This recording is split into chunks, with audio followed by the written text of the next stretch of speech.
बुद्ध पूर्णिमा के अवसर पर नगर हिंडोरिया में बुद्ध देशना का कार्यक्रम आयोजित किया गया।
नमो तस्य भगवतो अरहतो सम्मा सम्बुद्धस्य। नमो तस्से भगवतो अरहतो सम्मा सम्बुद्धस्से। नमो तस्य भगवतो अरहतो सम्मा सम्बुद्धस्य। नमो तस्से भगवतो अरहतो सम्मा सम्बुद्धस्से। नमो तस्य भगवतो अरहतो सम्मा सम्बुद्धस्य। नमो तस्से भगवतो अरहतो सम्मा सम्बुद्धस्से। नमो तस्य भगवतो अरहतो सम्मा सम्बुद्धस्य नमो तस्य भगवतो अरहतो सम्मा सम्बुद्धस्य बुद्धं शरणं गच्छामि बुद्धं शरणं गच्छामि धम्मं शरणं गच्छामि धम्मं शरणं गच्छामि संघं शरणं गच्छामि संघं शरणं गच्छामि द्वितीयाम्पि बुद्धं शरणं गच्छामि द्वितीयाम्पि बुद्धं शरणं गच्छामि द्वितीयाम्पि धम्मं शरणं गच्छामि द्वितीयाम्पि धम्मं शरणं गच्छामि द्वितीयाम्पि संघं शरणं गच्छामि द्वितीयाम्पि संघं शरणं गच्छामि तृतीयाम्पि धम्मं शरणं गच्छामि तृतीयाम्पि धम्मं शरणं गच्छामि तृतीयाम्पि संघं शरणं गच्छामि तृतीयाम्पि संघं शरणं गच्छामि पाणातिपाता वेरमणि पाणातिपाता वेरमणि शिक्षापदं समादयामि सिक्खापदं समादयामि आदिन्यदाना वेरमणि आदिन्यदाना वेरमणि शिक्षापदं समादयामि सिक्खापदं समादयामि कामेष्वेच्छाचारा वेरमणि कामेष्वेच्छाचारा वेरमणि शिक्षापदं समादयामि सिक्खापदं समादयामि मुसावादा वेरमणि मूसावादा वेरमणि शिक्षापदं समादयामि सिक्खापदं समादयामि सूरामेरा मज्जपमठ्ठाना वेरमणि सूरामेरा वेरमणि शिक्षापदं समादयामि सिक्खापदं समादयामि साधु साधु साधु साधु साधु बुद्धं नमामि बुद्धं नमामि धम्मं नमामि धम्मं नमामि संघं नमामि संघं नमामि। सभी लोग सुख। आज हम सब यहाँ पर करुणा के सागर तथागत बुद्ध के जन्म दिवस के उपलक्ष्य में यहाँ पर उपस्थित हुए हैं और हम ऐसे महापुरुष का जन्म दिवस आज मना रहे हैं जिन्होंने सारे संसार के लिए करुणा का संदेश दिया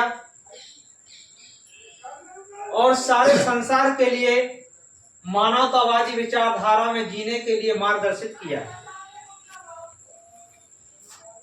तो आज बुद्ध पूर्णिमा, सबसे पहले बुद्ध पूर्णिमा का महत्व क्या है, हम इस बात को जानने के लिए आगे बढ़ते हैं कि जो वैशाख पूर्णिमा है इसे त्रिविध पूर्णिमा क्यों कहा जाता है। क्योंकि सारे ब्रह्मांड में एक ही महापुरुष ऐसे हुए हैं जिनका जन्म भी वैशाखी पूर्णिमा को हुआ, ज्ञान भी उनके लिए वैशाख पूर्णिमा को प्राप्त हुआ और उनका परिनिर्माण भी वैशाखी पूर्णिमा को ही हुआ।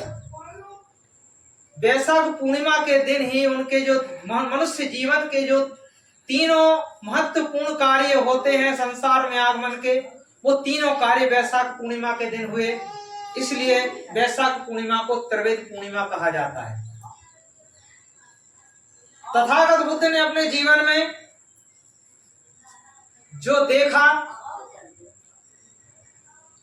उसको अपने जीवन में उतार करके जो अनुभव किया और उसके बाद संसार को समझाने का प्रयास किया, इसी चक्र में उनका सारा जीवन हमारे लिए देखने के लिए मिलता है और इसी से उनका सारा साहित्य भरा हुआ पड़ा है। अब जरूरत है हमें साहित्य को छानने की, इसलिए तथागत बुद्ध कहते हैं जान छान फिर मान। जब तक हम महापुरुषों के साहित्य को जानने का प्रयास नहीं करेंगे तो उसमें छान भी नहीं पाएंगे, और छान नहीं पाएंगे तो अपने जीवन में उसका अनुकरण नहीं कर पाएंगे। तो आज तथागत बुद्धि के अवसर पर हम तथागत बुद्धि के इस ज्ञान को प्राप्त करने के लिए, इस मार्ग को जानने के लिए अगर हम आगे बढ़ते हैं, जिस ज्ञान को प्राप्त करके तथागत बुद्ध ने हमें संसार के दुखों से बाहर निकलकर आनंदमय जीने का जो मार्ग दिया, हम उसको जानने का प्रयास करें। तथागत बुद्ध ने जो कहा कि संसार में दुख है, दुख का कारण है, कारण का के लिए मार्ग है, और मार्ग के द्वारा उसका निवारण है। तो हमारे अंदर जो दुख है, हमें पता ही नहीं है कि हमारे अंदर जो दुख है उसका कारण क्या है। तो हम उसका कारण ही नहीं पता कर पाएंगे तो उसके लिए निवारण के लिए मार्ग कैसे खोजेंगे और उस मार्ग तक कैसे पहुंच पाएंगे। आज से 4-5 साल पहले एक व्याधि सारे संसार में विकराल रूप लिए हुए थी, जिसे कोरोना का नाम दिया गया। कोरोना की व्याधि में मनुष्य के लिए यह समझा दिया कि संसार में अगर हमने कुछ पाया है, उस जीवन में अर्जित किया है, तो वही हमारा है, बाकी संसार में सब कुछ नर्तक है। चाहे जितने भी पैसे वाले थे, चाहे पूंजीपति थे, चाहे ज्ञान वाले थे, लेकिन वास्तव में वही उनके हाथ लग रहा था कि जो उनके पास खुद का स्वयं का था। इसका मतलब यह है कि तथागत बुद्ध ने कहा था कि अब दीपो भवा, यानी अपना दीपक खुद बनो, स्वयं बनो। तो अपना दीपक हम कब बनेंगे? तो धम्म पद के 382 पद में लिखा है कि संसार में जो मनुष्य बुद्धि के शासन से जुड़ जाता है, वह संसार में चंद्रमा की तरह प्रकाशित होता है। तो बुद्धि का शासन क्या है? अगर हम इस बात को अगर जान लें तो हम बुद्धि के शासन से जुड़ करके हम बुद्धि की जो विचारधारा है, बुद्धि के जो विचार हैं, उसका अपने जीवन में अनुकरण करेंगे और अपने अंदर की जो नकारात्मक ऊर्जा है उसको नष्ट करके हम सकारात्मक ऊर्जा की ओर आगे बढ़ेंगे। अब नकारात्मक सकारात्मक का प्रत्यक्ष और अप्रत्यक्ष पहलू हम जाने तो सीधा साधा जागता उदाहरण है। जब हम महापुरुषों को देखते हैं तो वो कमल के पुष्प पर बैठे होते हैं, लेकिन कभी हमने विचार किया कि महापुरुष कमल के पुष्प पर ही बैठे क्यों दिखाई देते हैं? तो हमें इस बात को समझना होगा कि जो कमल का फूल होता है वो कीचड़ में होता है, कीचड़ में खिलता है, लेकिन उसकी जो खुशबू होती है, उसके जो गुण होते हैं वो टोटल सकारात्मक होते हैं। इसी तरह हमारे जीवन में जो नकारात्मक ऊर्जा होती है और हम जब महापुरुषों के विचारधारा से जुड़ते हैं और उनके विचारों को अपने जीवन में अनुकरण करते हैं, तो हमारे अंदर की नकारात्मक ऊर्जा नष्ट होकर के सकारात्मक ऊर्जा जो विकसित होती है, पॉजिटिव ऊर्जा विकसित होती है और हम संसार में कमल के फूल की तरह खिलते हैं, चंद्रमा की तरह प्रकाशित होते हैं और संसार के लिए प्रकाश देने के लिए काम करते हैं। तो महापुरुषों के विचार ही मनुष्य के लिए आगे बढ़ने के लिए प्रेरित करते हैं और विचारों को अपनाकर हमने अपना कल्याण किया, समाज का कल्याण किया और राष्ट्र के कल्याण में अपना सहयोग प्रदान किया, तब तो हमारा मनुष्य जीवन सार्थक है। नहीं तो हम केवल खाना पीना सो जाना ये सब काम है, पशु समाना और देह मनुष्य की धारी। तो जो खाना पीना सोना और अपने जो प्रजाति का विकास करना ये तो जानवर भी करते हैं, लेकिन हम मनुष्य जो शरीर क्यों मिला है, हम महापुरुषों के शरण में जाते हैं तो उनके विचारों से हमें पता चलता है कि वास्तव में महापुरुषों ने हमें जो ज्ञान दिया है उस ज्ञान का क्या महत्व है। तो हम पंचशील को ग्रहण करते हैं, त्रिशरण को ग्रहण करते हैं, लेकिन हम पंचशील, त्रिशरण, अष्टशील इन चीजों को अपने जीवन में महापुरुषों की विचारधारा को साथ लेकर के चलेंगे तो हमारे लिए महापुरुष मध्यम मार्ग में ले जाने का प्रयास करते हैं। और मध्यम मार्ग ही मनुष्य जीवन में वास्तव में सार्थक मार्ग है। तथागत बुद्ध का जो मार्ग है, रैदास कबीर का जो मार्ग है, यह मध्यम मार्ग है, लेकिन हम उस बात को समझ नहीं पाते कि वास्तव में कबीर, बुद्ध, रैदास और वास्तव में वर्तमान में संवैधानिक विचारधारा वो भी मध्यम मार्ग की विचारधारा है। इसीलिए तथागत को तथागत इसीलिए कहा गया क्योंकि उन्होंने अपने जीवन में जैसा कहा उसका अनुकरण किया। तो हम मध्य मार्ग को कैसे मानेंगे कि मध्यम है? तो तथागत बुद्ध कहते हैं कि अति जिस चीज की हम करेंगे वो जहर है, या हमें किसी चीज की अति नहीं करना चाहिए। इसलिए कहते हैं अति का भला न वासना, अति की भली न धूप, अति का भला न बोलना, अति की भली न चूक। अति अगर हम बोलेंगे तो बाचाल कहलाएंगे, और कम बोलेंगे तो कहने वो तो महंगा है या फिर बोलना ही नहीं जानता। तो हमें दोनों के मध्य में रहने की जरूरत है। अब बोलने के बाद में बात आती है कि कोई कहता है कि व्रत उपवास करके हम भक्ति को प्राप्त कर लेंगे, कोई कहता है जंगल में रह के हम भक्ति को प्राप्त कर लेंगे, लेकिन कोई कहता है कि हम संसार में रह के। तो इसमें सबका जो बीच का मार्ग है, तो महापुरुष समझाते हैं, कविता जी कहते हैं अपने बीजक में कि यह छुदा है कुकरी और करत भजन में भंग, और बापो टुकड़ा डाल के और सुमरण करो सुरंग। यानी कि अगर हमें भूख लगी होगी तो हम भजन नहीं कर सकते, हमारा मन भोजन पर होगा, लेकिन भले ही समाधि लगा बैठे हो, कोई भी आसन में बैठे हो, लेकिन मन अगर भोजन पर है तो हमारा वो ध्यान नहीं है। इसलिए तथागत बुद्ध का जो जीवन है, जब उन्होंने अपने जंगल में तपश्चर्या करते हुए 9 वर्ष तक अपने शरीर को सुखा दिया, जीर्ण शीर्ण हो गया, लेकिन उनके लिए उस समय तक परम तत्व की प्राप्ति नहीं हुई। वहां पर सुजाता नाम की एक साध्वी आए, उन्होंने उसके लिए जो पायस जिसे खीर कहते हैं उसको लाके उनके सामने रखा और कहा कि बीड़ा के तार को इतना भी मत खींचो कि वो टूट जाए, और ढीला भी इतना मत छोड़ो कि उसमें सुर निकलना बंद हो जाए। तो बुद्ध ने इस बात को सुना तो उन्होंने अपनी आंखें खोली और जो सुजाता के द्वारा दी हुई खीर को ग्रहण किया, और तथागत बुद्ध ने उस दिन से 40 दिन के लिए अपने भोजन का स्वयं संग्रह किया और निरंतर अभ्यास के लिए फिर पुनः बैठ गए। जब भूख लगती तो भोजन करते, उसके बाद फिर भोजन में बैठ जाते। उसी बात को जो कबीरदास का कहा कि यह छुदा है कुकड़ी और करत भजन में भंग, और वापस टुकड़ा डाल के सुमरण करो सुरंग। जब भूख लगे तो हमारे लिए सूखी रोटी भी अगर मिल जाए तो हमें वो अमृत के समान लगती है, और हमारा पेट अगर भरा हुआ है तो अगर कोई हमें अमृत भी दे और अच्छी मिठाई भी दे, अच्छे व्यंजन भी दे, तो हमारे लिए वो स्वादिष्ट नहीं होते। तो हमें मध्य में रहने के लिए महापुरुष प्रयास करते हैं। इसलिए संसार में भी रहने के लिए महापुरुष कहते हैं, रैदास कबीर जी कहते हैं कि सुमरण मार्ग सहज का सदगुरु दिया बताए, और श्वास श्वास सुमरण करो और भव सागर तर जाए। तो महापुरुष सहज का मार्ग दिखलाते हैं, कोई कठिन मार्ग नहीं दिखलाते। संसार में हम आसन लगा, जैसे अभी हम कह रहे थे कुछ लोगों से कि सभी कोई मज्जरासन में बैठो, कोई पद्मासन में बैठो। अब किसी की क्षमता नहीं है, कोई नहीं बैठ पाता। अब कोई पालथी मार के भी नहीं बैठ पाता, सुखासन में भी नहीं बैठ पाता, तो क्या वह अभ्यास नहीं कर पाएगा? क्यों? तो महापुरुष कहते हैं सुमरण मार्ग सहज का, क्योंकि अगर आदमी लेटा भी है, वेंटिलेटर पर भी लेटा है, तो वही श्वास लेता है। तो श्वास का हमें अभ्यास क्या करना है? उसमें हम श्वास को, अगर हम विपस्सना में जाएंगे, बुद्धिस्ट के जो कैंप लगते हैं, जो विपस्सना का जो मार्ग है, विपस्सना में जाएंगे तो हमें श्वास का अभ्यास कैसे करना है तो हमें वो सिखलाया जाता है। लेकिन वहां पर हम एक चीज फिर सीखे विपस्सना में, शायद यहाँ कोई साथी हो जो विपस्सना में गए हो, तो श्वास को लंबी खींचना, श्वास को रोकना, ये सब विपस्सना में सिखाया जाता है। लेकिन श्वास के साथ जोड़ना क्या है, श्वास के साथ अभ्यास क्या करना है, अगर हमें वो पता नहीं है तो सिर्फ कबीरदास जी इस बात को फिर समझाते हैं कि जा घट हृदय सतनाम नहीं, सो घट जान मसान, और जैसे खाल लोहार की सांस लेत बिन प्राण। जैसे श्वास की लोहार की जो धोकनी होती है वो पहले चमड़े की खाल से चलती थी, तो उससे हवा चलती थी, तो उससे आग जलती थी, उससे लोहा भी जल करके पिघल जाता था। इसी तरह हम जब लंबी श्वास खींचते हैं, श्वास को रोकते हैं, तो हमारे अंदर जो पेट में हमारे जो आमाशय है उसमें जो भी भोजन होता है वो पच के जल के नष्ट तो हो जाता है, लेकिन हमारे विचारों में परिवर्तन नहीं होता। इसलिए कबीरदास जी समझाते हैं कि गुरु और पारस में बड़ो अंतर जान, और पारस लोहे को कंचन करे और सदगुरु कर ले आप समान। अब हम देखें कि पारस का जो गुण होता है कि अगर लोहे से स्पर्श करा दो तो वो क्या बना देता है? सोना बना देता है। लेकिन पारस नहीं बना सकता।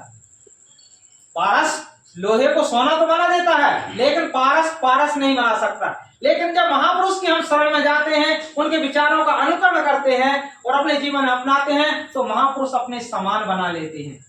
इसलिए कहते हैं गुरु और पारस में बड़ा अंतर जान, वो पारस लोहे को कंचन करे, सदगुरु कर ले आप समान, शास्ता कर ले आप समान।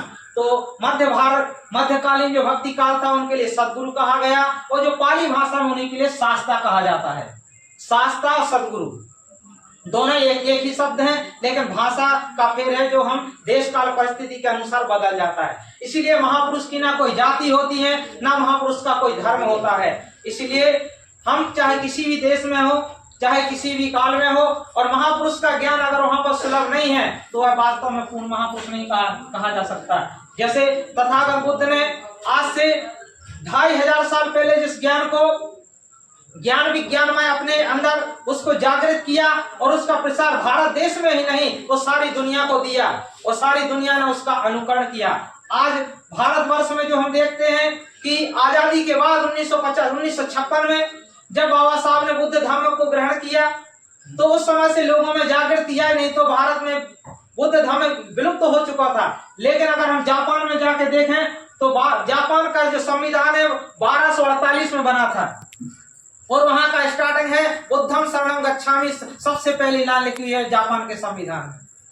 तो जिस धर्म का उद्गम हमारे भारतवर्ष में हुआ हम उसको क्या हो गए, भूल गए, और जिन लोगों ने उसका अनुकरण किया, उसको अपनाया, आज वो विकसित हैं और विकसित देशों की श्रेणी में हैं। तो इसलिए हम कहते हैं कि हम अपने की कदर नहीं करते हैं, और बाहर के जो कहते हैं दूर के ढोल सुहाने, तो दूर के ढोल सुहानों को ना समझ करके हम वास्तव में महापुरुषों की बात को समझने का प्रयास करें, और अपने जीवन में महापुरुषों की जो विचार हैं उनके जन्म दिवस का वास्तव में तभी महत्व है, उनका महत्व तभी है जब हम उनके विचारों को अपने जीवन में अनुकरण करेंगे, और हम उनका अनुकरण करके अपने जीवन में परिवर्तन लाने का प्रयास करेंगे, तो हम वास्तव में महापुरुषों के सच्चे अनुयायी हैं। नहीं तो केवल वही है जो कबीरदास जी कहते अपने बीजक में कि कथनी मीठी खान सी और करनी विष की लोए, और कथनी करनी एक सी तब विष से अमृत होए। अगर हम केवल कथनी कर रहे हैं तो हम केवल दिखावा कर रहे हैं, लेकिन कथनी और करनी जब हमारी एक सी हो जाएगी तो हम महापुरुषों के सच्चे अनुयायी हैं। इसीलिए तथागत को तथागत इसलिए कहा जाता है क्योंकि उन्होंने अपने जीवन में जैसा कहा वैसा करके दिखलाया। इसीलिए धम्म पद के हम जब मल्लोभाग्य चैप्टर को हम पढ़ेंगे तो उसमें तथागत बुद्ध समझाते हैं कि जिस तरह आग पर जल करके लोहे के या किसी वस्तु के सारे अवगुण जल करके नष्ट हो जाते हैं, इसी तरह बुद्धि के शासन से जुड़ करके मनुष्य के जितनी नकारात्मक ऊर्जा है, नकारात्मक तत्व हैं, वो सब जल करके नष्ट हो जाते हैं और संसार में हम चंद्रमा की तरह प्रकाशित होते हैं। तो हम महापुरुष की बात को समझें और महापुरुष को साहित्य, क्योंकि साहित्य समाज का दर्पण होता है और हमारे लोग साहित्य से बहुत दूर हैं, तो साहित्य को पढ़कर समझकर और महापुरुषों के उस साहित्य को अपने जीवन में उतारकर हम अगर अनुकरण करेंगे तो हम वास्तव में जो आज से 2500 पहले भारत विश्व गुरु था, हमारे भारतवर्ष में नालंदा तक्षशिला जैसे विद्यालय में विश्व भर के विद्यार्थी विद्या ग्रहण करने के लिए आते थे, लेकिन आज वो समय पुनः आएगा अगर हम बुद्ध महापुरुष के जो विचार हैं और उनके द्वारा बताए हुए मार्ग हैं उन पर चलेंगे और अपने जीवन में अनुकरण करेंगे तो हम वास्तव में पुनः उस मार्ग पर जा सकते हैं जो 2500 साल पहले हमारा भारतवर्ष था। तो ज्यादा समय न लेते हुए केवल आप सबसे बुद्ध पूर्णिमा के अवसर पर यही निवेदन है कि महापुरुषों की वाणी को सुनकर समझकर अपने जीवन में अनुकरण करने का प्रयास करें, तभी हमारा महापुरुषों की जयंतियां या जन्मोत्सव मनाने का वास्तव महत्व निकलेगा। नहीं तो हम केवल कथनी और कथनी तक केवल सीमित रह जाएंगे। तो हम महापुरुषों के विचारों को अपने करने में उतारने का प्रयास करें। इन्हीं शब्दों के साथ वाणी को विराम। सभी उपस्थित आदरणीय साथियों की जय भीम नमो बुद्धाय। पुनः तथागत बुद्ध की जो आज जयंती है त्रिविध पूर्णिमा की सभी महानुभाव के लिए बहुत बहुत शुभकामनाएं, मंगल कामनाएं। सत्ता सुखी हुवन्तु सब्बे होन्तु चखेमिनो सब्बे भद्राणि च पश्यन्तु सब्बे भद्राणि च पश्यन्तु मा किञ्चित् दुःखमागमा मा किञ्चित् दुःखमागमा सब्बे सत्ता सुखी होन्तु सब्बे सक्का सुखी होन्तु सब्बे होन्तु चखेमिनो सब्बे होन्तु चखेमिनो सब्बे भद्राणि च पश्यन्तु सब्बे भद्राणि च पश्यन्तु मा किञ्चित् दुःखमागमा मा किञ्चित् दुःखमागमा सब्बे सत्ता सुखी होन्तु सब्बे सत्ता सुखी हुवन्तु सब्बे होन्तु चखेमिनो सब्बे होन्तु चखेमिनो सब्बे भद्राणि च पश्यन्तु सब्बे भद्राणि च पश्यन्तु मा किंचित दुखमागमा। मा किंचति दुखमागमा।